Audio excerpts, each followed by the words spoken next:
Hello, good morning guys. Good morning sa Barsal Vlog saka sa Asborn Vlog. So ngayon guys, araw ng Monday dito. Nag-day off muna ako dahil tuloy-tuloy yung trabaho ko. Tuloy-tuloy yung practicum ko. Volunteer doon sa Asborn.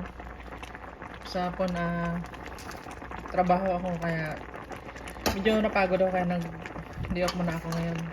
So ngayon guys, nagluto ako ng red snapper na may hipon. Tapos nilagyan ko siya ng maraming bayabas. Ayan o. Tapos nilagyan ko siya ng sitaw. May kamatis na ito. Nilagyan ko siya ng mausok.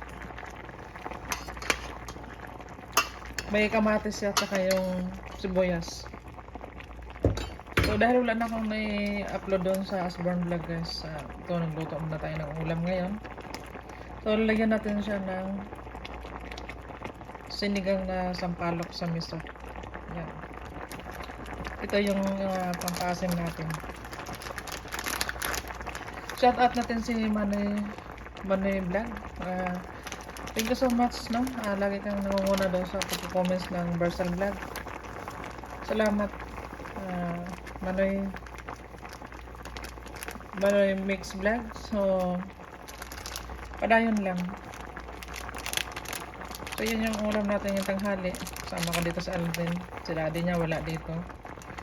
Si Andrew naman ngayong gabi pa uuwi. So nilagyan ko na siya ng asin. Ayan.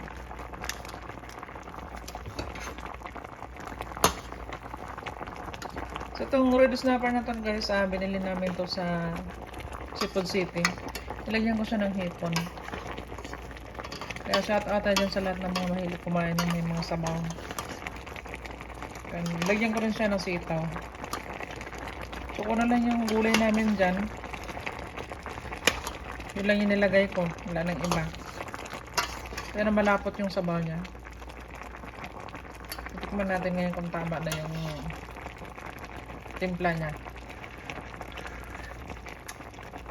Matamis-tamis siya na medyo maasim dahil meron siyang bayabas.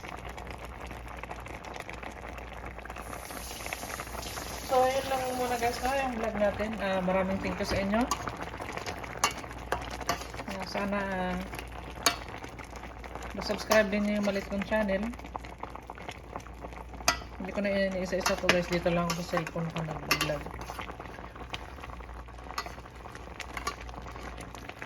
Maraming salamat din doon sa mga nanood ng Barsal Vlog. So yan, so good to lunch na tayo ngayon. So yun lang. Thank you so much at God bless us all sa lahat ng mga subscribers natin at sa lahat ng mga kababayan natin. See you sa ating next video.